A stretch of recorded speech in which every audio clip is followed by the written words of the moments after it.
विपुल दादा नमस्कार. नमस्कार. आजच्या रावेर लोकसभा मतदारसंघातील रक्षा खडसे यांच्या विजयाबद्दल आणि त्यानंतर भाजपाची जी आजची जी परिस्थिती म्हणजे आजच्या ज्या सीटा आल्या याबद्दल काय म्हणाल?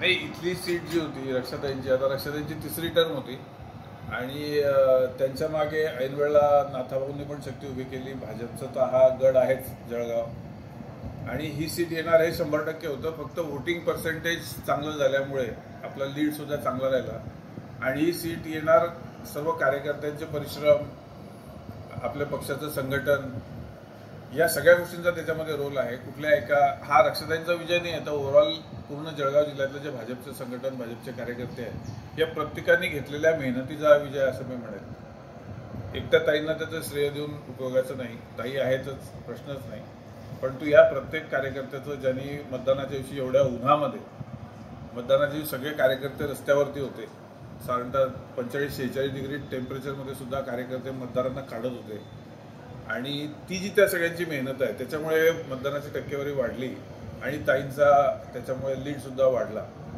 त्यामुळे खूप चांगल्या लीडने ही सीट आलेली आहे आणि याचा सगळ्या आमच्या कार्यकर्त्यांना मनापासून आनंद आहे, संघटनेवरनं मनापासून आनंद आहे.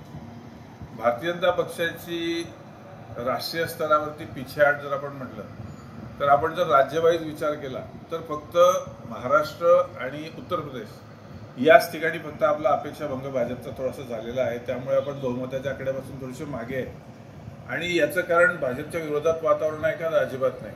नरेंद्र मोदींच्या विरोधात वातावरण आहे का? अजिबात नाही. याची कारणं 2-3 होती की एक लोकांमध्ये एक अशी स्वयंमग्नता आली होती कार्यकर्त्यांमध्ये की आपण तर येणारच आहे, 400 पार तर येणारच आहे.